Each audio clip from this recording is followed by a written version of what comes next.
This has to be cut out. It must never make the show.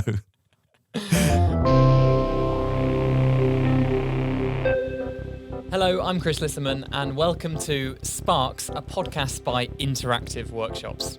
In every episode, we are going to discuss how to spark something in work and life. From how to spark a conversation, to how to spark a pay rise, to how to spark a small team. From how to spark better sales results, to how to spark tidiness in your office so Gary stops leaving the mugs next to the dishwasher. Oh, Gary. He shouldn't do it, but he does. He does it. How can we stop him? We got to spark it. Got to spark that tidiness. This week we're discussing how to spark motivation. That's our key theme for today. We're going to tap into this intangible yet vital component to success and achievement. I'm excited to get into it, and I'm excited to welcome Jonna, CEO of Interactive Workshops, for this episode. Welcome, Jonna. It's an absolute pleasure to be on the Sparks podcast. I want to say, spark. I mean, can we spark that? Can we have a little? Do we get a little jingle? Yeah. Do we get a jingle? A little sound effect for our sparking. Yeah. I'm thinking about those TikTok dances where you spark something and then you've changed clothes. Oh yeah. That kind of thing. Yeah, a little cut. Yeah, cut away. Welcome to the show, Jonna. How are you? I'm really, really well. I'm extraordinarily well. Good. I'm very happy, and this podcast sounds really cool. And I'm sure that the breadth of topics is going to be covered, a breadth, possibly a depth. Yeah, absolutely. Hopefully, some more interesting guest speakers. Yeah. Well, I think we thought there's lots of things you can spark and lots of things people are trying to spark. You know, whether it's a conversation or sales, some of the things I've already mentioned, people are trying to bring these things into life and get them happening. And the businesses that we work with, all the people that we work with, whether the managers trying to spark a team, whether they're salespeople trying to spark a deal, whether they are getting up in the morning, waking up in bed feeling unmotivated and they're trying to turn up at work a bit more motivated, whether it's a diet or in your case, a weight gain that you're always trying to do. Yep. There's things to spark. Why don't you start, Jonna, by telling us a bit about your career and what's motivated you to get to where you are? Because you've grown a 30-person company from scratch, from it just being yourself. You've worked with the likes of BMW Group, Airbus, and more. What motivated you to do all of that? I don't know. I'm almost embarrassed actually when I I do think if I try and wind back to 20-year-old me, 21-year-old me, some egotistical part wanted to work with the world's most famous companies. Isn't it fantastically narcissistically self-absorbed? Think I can make a difference to these great big companies. Funnily enough, I had no desire to work at the top executive level in those companies. I just love learning and development. I love developing people. I love solving problems. I love helping people. And I love the idea of getting on a plane, going somewhere, go through with security, go into a big company when I was allowed to go, speak to some people, help someone, fly home. Like that. Yeah. That really motivated me as a in my early career. Yeah. And it still motivates me now, actually. I feel like these brands, these big organizations, they almost replace religion in a way. Like their offices are like a temple of their institution, organization. And to get in, you have to be in the hallowed halls and stuff. Like, it's really. I find it really intriguing, and there are barriers to entry as well. Kind of sacred areas, aren't there? Absolutely. Yeah. When I get that card from reception and it opens, I was like, this is what am I going to find? It's like Christmas Day. Like what's in there? There's going to be something there, and there's always people in there, and people are endlessly fascinating to me. I think that's partly why I did a cognitive science degree. Why I invested my educational effort in trying to understand how people and how the brain works, how the mind works. It's some people like traveling. That's endless fascination. There's a whole world, but within any individual, even you, Chris, there's a whole world in there, in your head, in your thoughts, going around 24/7. Your life is fascinating. So there's a few things you identified that motivated you to do that. One, maybe a small part being ego. Another one is more virtuous, I'd say. In you wanted to help people. You wanted to make a difference. We're talking about some of those motivators, but why don't we start by asking, what is motivation? Well, I don't know. And I'm a motivational speaker. I'm supposedly a motivational expert. Yeah. So maybe you should know. I don't know. But you don't know. I don't know. I mean, our bodies tell us, I think, through emotion. So there must be a part of motivation that's an emotion. Through sensation, when you go and ride a bike or when you go and dance, you get chemical feedback that things are going, feels good.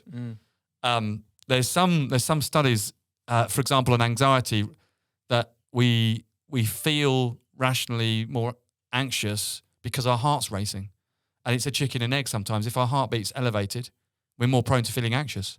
So why we're motivated? Could it be just we're sweaty? It could be that we are feeling warm. It could be warm. It could be that we go to work. There's people there. Those people we like. They make us feel feelings of oxytocin, and that makes us feel the feelings of love. And so that's why we enjoy work. I mean, it could be the external validation of succeeding at something important, or that it could be the money. There's so many factors, but I do think humans, the word we often use is do you feel motivated? We don't say do you think motivated right now, or do you move motivated? We say do you feel motivated? It's interesting that, isn't it? Yeah, we never.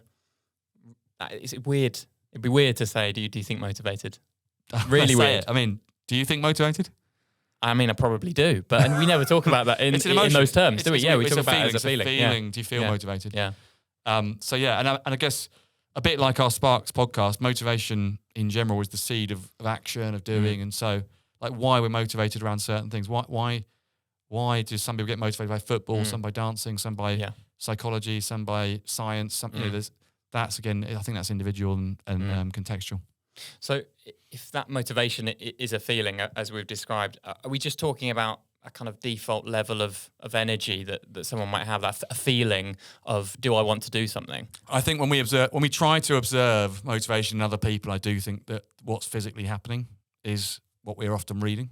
So if someone wanders into an office full of beans, with a big old smile on their face and a spring in their step and maybe a bit of swagger, and they look well presented and they sit down purposefully and start doing something, we might think, wow, they're motivated. They could be looking at Facebook. They could be, like I did, just uploading some photos that had nothing to do with work. You get me? But we read that situation and think, that person's motivated, Yeah, some of the non-verbal cues are telling us that there's a trick there. They have some motivation behind them. Maybe they don't. Maybe they don't. And also, we're a social animal, aren't we? So we pick up signals from others. We want to fit into a social system.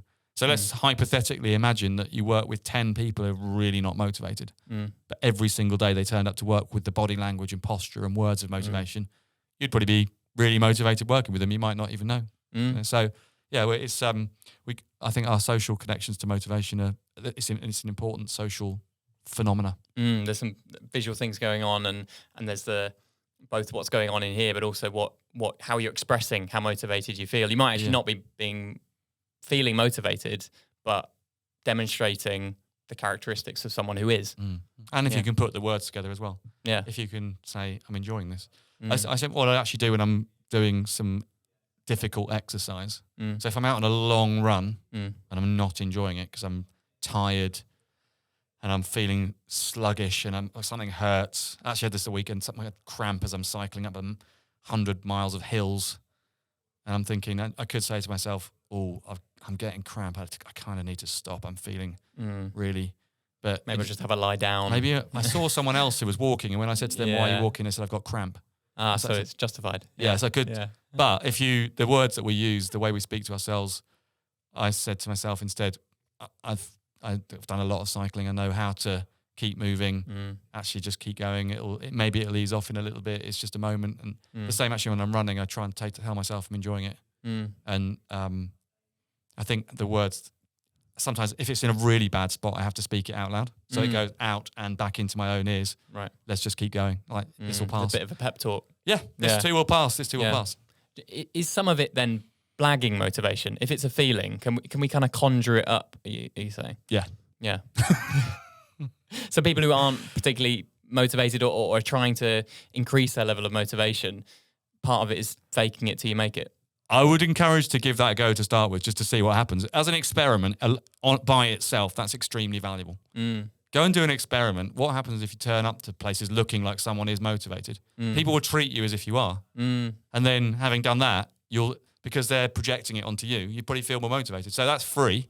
Yeah. I would say the other way around, you've got to really consider the big picture. If you have to fake something every day, it's not going to work. That's going to take a lot more energy than maybe just building some actual motivation. Why not try it? So why not, instead of trying to fake it, why not try and find what psychologists call intrinsic motivation, what's actually motivating to us. I had a good example in one of the jobs I was in. I now can see with the benefit of hindsight, I was coming to the end of my time there. But at the time, I wasn't trying to. And I talked to a mentor there and I said, just not really sure where I'm going, what I'm doing here. And he said, how frequently do you think I might leave? He said, because if it's every month, that's fine. If it's every week, if it's every day, if you think every day, this is not for me, you should listen to that because that's really important. And maybe you can make an adjustment, maybe you can change something. But the kind of frequency with which you're questioning your own motivation is important, I think. Yeah, that frequency is really important. And yeah, like you say, it could be your job or just something you're working on or working to do as part of your role. How often do you feel a lack of motivation for that thing? And maybe judging the frequency can help us. Yeah. We also talk a lot about Maslow's hierarchy of needs when it comes to motivation. What are your thoughts on that? It's completely made up. It's really valuable, but it's completely made up. So Maslow, his psychological model is fairly well known that we're looking for some kind of self-actualization at the top. And at the bottom, we need our day-to-day human needs, food, water, shelter. And in the middle, we need people and, progressing life. But his is just a model put together from doing desk research, which means looking at papers. So he looked at hundreds of papers probably and put together a triangle that says human beings, after they've stopped searching for water and food and shelter and social things, friendship, love, then they start to wonder, what's my purpose? And then maybe they're looking for something higher. So, I mean, it's entirely made up, as a lot of good models are. But it's a good reference point, isn't it? Like showing us roughly how these things are structured, I guess. Yeah. So made up, but helpful as a reference point and something to refer back to, a way of communicating about our needs and motivators. Yeah. And I also think you should look at the face validity of what someone like Maslow is suggesting. If you look at someone's life and how it plays out, I do think that there's certain career phases and life phases where certain things become more or less important. Like in your 20s, a lot of people are looking to try and establish themselves with some kind of career that they can be in by the time they're 30s. So, but they might also be looking for a partner. They might be trying to sort out a location. And I guess as you move through your gears of your life, other priorities also occur. Like, what does it all mean? Maybe that's what they call a midlife crisis. Like, okay, I've been doing this for 20 years now. What have I got for it? Why? What have I got for it? I'm still there. Yeah. Still at the desk, or I'm still at my desk at home. So then maybe people who haven't questioned purpose, what they're trying to achieve, maybe then start to think about that. Buy a motorbike, buy a Porsche, get a new haircut, get a tattoo. And maybe that still doesn't fill the void. I don't know. But you mentioned intrinsic motivators and there being intrinsic and extrinsic motivators. What should we be thinking about? Should we be aiming for one of the two? Do we need both? The perfect world is, if you imagine a perfect world, it's just you, Chris, you're there. Every one of your internal motivators, intrinsic motivators, and every one of your external, extrinsic motivators aligns. Extrinsics, things like status, pay, recognition. So you are getting paid. You are getting recognition. Yeah.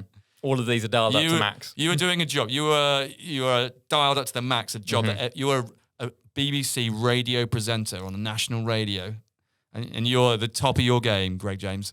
So you got those things. Yeah. And then also you love it. It's really what you want to do. It's something you're really good at. All those intrinsic and all those extrinsic aligned. How are you going to feel? Going to feel great. That does sound pretty perfect, doesn't it? Yeah, you're going to wake up and go, pinch yourself like, wow, I can't believe I'm doing this. Yeah. This is so good.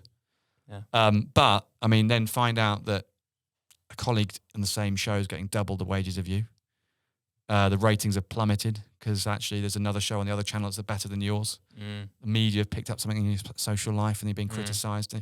You get a pay cut and you lose the knack and suddenly you're not so good at it anymore and the show seems to be rubbish. Like, how are you feeling now? Not as good. Still doing nowhere the same near thing. as good. Yeah, Same thing. Yeah. Maybe still enjoying it, but maybe. Yeah. Not. But getting those alignment of internal, external motivators. Yeah, the alignment will be gone and the motivation will be down. Yeah. So and let's not forget that often these things are trying to trade off against each other. So I really don't believe in work-life balance. I think it's a terrible expression. There's work and life are a holistic system. So it's not like work and life. Yeah. Trading off. You have to against keep each other. living while you're working. You die. So work is part of life. Yeah. So work is a bit of life, of the ecosystem. Yeah. But what a lot of people do is they have pressures from home and from work. Let's say I'm not seeing enough of my kids and I feel guilty. And then I've got more work to do than I can do. So I'm trying to do a better job at work. Yeah. And then I'm left with a demotivating situation in which I'm not happy with the quality or the amount of work I'm doing or what I'm delivering there. And then I'm trading off against seeing my family and doing a good job there. Yeah. And then I'm now annoyed. So I think if you can try and work hard to get alignment between how your home life and work life works together to deliver a good life for everybody, that's what I try and gun towards. So we can aim for that alignment and try and find that where those line up. If we can get them aligned, if we can get them working together, that's going to be.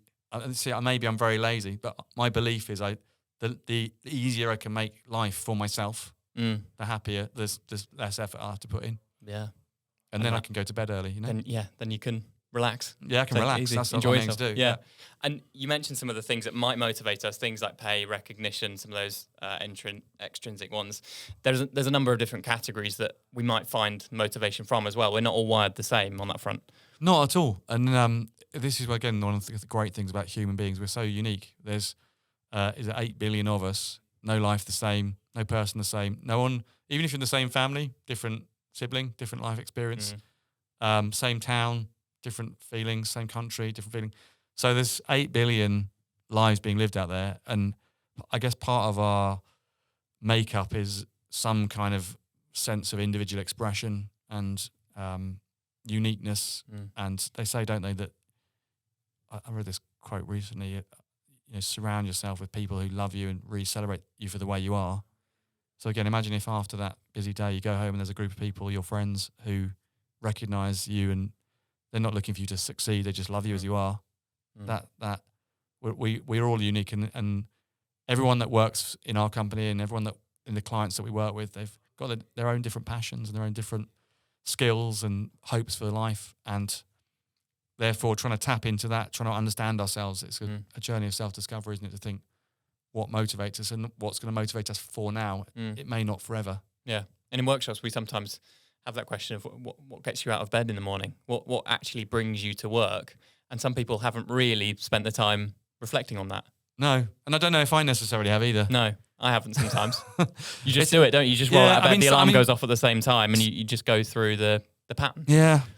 I mean, that's, again, coming back to motivation as a feeling. I think it is worth thinking about. I think it's worth reflecting on.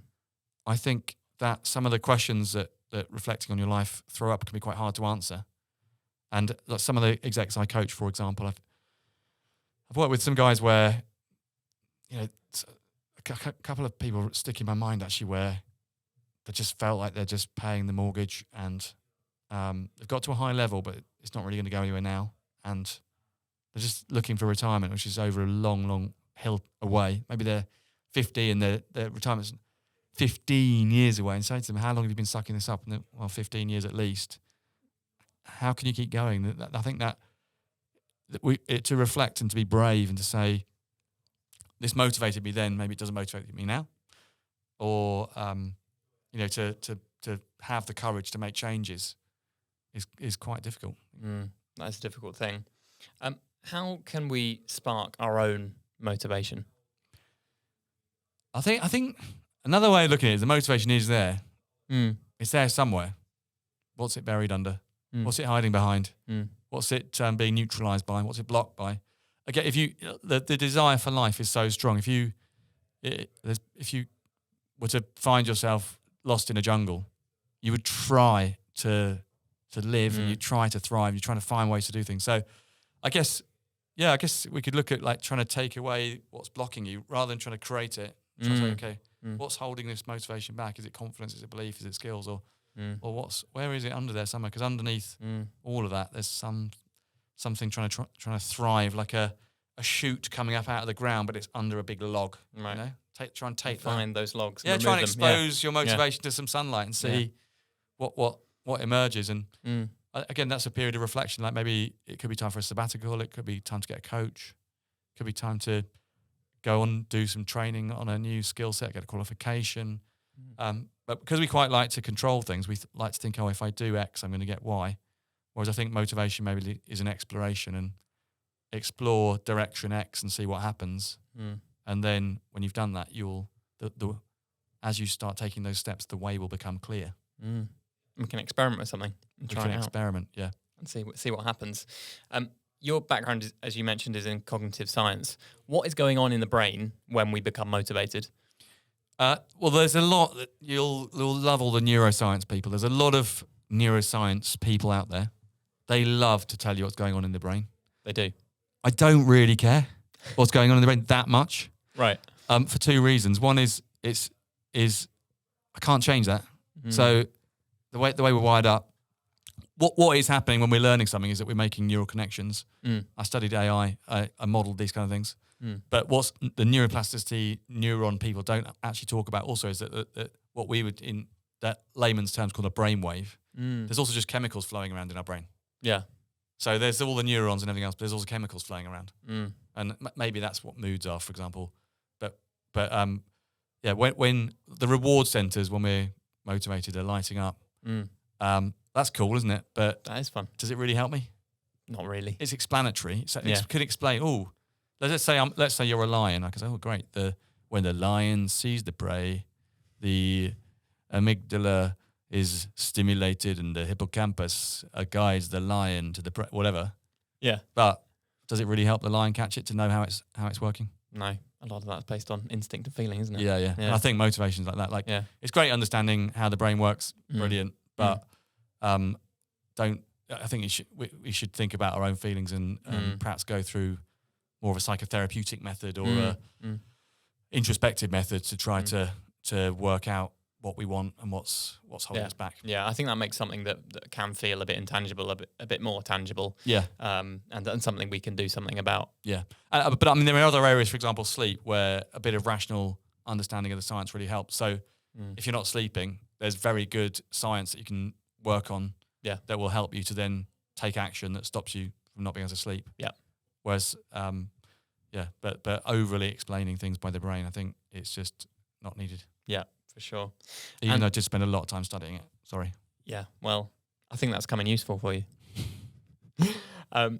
If we want to think about how we might motivate others, maybe people are listening to this or watching this and thinking, I'm motivated, but I can see people around me, maybe it's my team, that aren't motivated, or I want to inspire a higher level of motivation. How can I do that?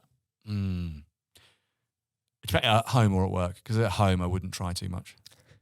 What do you mean by that? I have a law: no coaching at home. No coaching at home. Yeah, you try not no to one coach wants to the be wife married to or the kids. No one wants to be married to a coach. The children think it's manipulative. They can tell as soon as I'm trying to do anything like that. Right. So, but at work, we're paid to try and get the best out of others.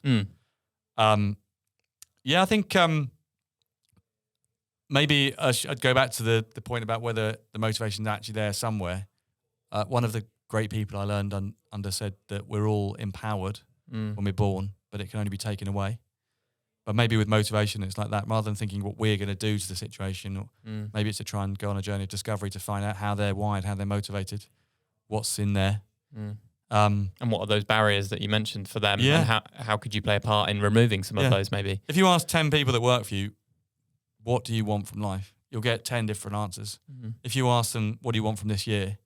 They'll get 10 different answers. So, but I mean, I do think in the workplace, trying to shape up goals is really, really important because goals allow us to work on something that is clear whether we've succeeded or not. And given the nature of work, it's nice to know we're succeeding. Yeah. So if we can shape up motivating goals and then align various things towards them. So for example, if I would like to learn a new skill and I can align that with also achieving the goal. If I'd like to get a pay rise, I can align that with achieving the goal. Then we start to build quite an aligned motivational system. But I throw out there a bit like the brainwaves. I'd also don't underestimate the random. I mean, workplace culture is again unique, and when we first opened our New York office, I started wearing a hat that said New York on it, just for no particular reason. Relatively silly hat. Yeah, silly. Yeah. But actually it became like a prop to me to help me think, right, I've got to do this properly. Put your New York hat on. Yeah, exactly. But it also helped the New York guys. Quite literally, yeah. We're diving onto endless video calls. There's always something fun to talk about, be silly. But again, I think corporate cultures underemphasize the randomness of what they can do to stimulate things and processize everything. But maybe just go out and can't I say this? I'm going to just throw in, this may have to be edited out, but when we go on our family holidays, I take my parents, every year we go to the same holiday cottage. And it's got a terrible wooden board that says, life isn't about something. It's about learning to dance in the rain. Is that your motto for life?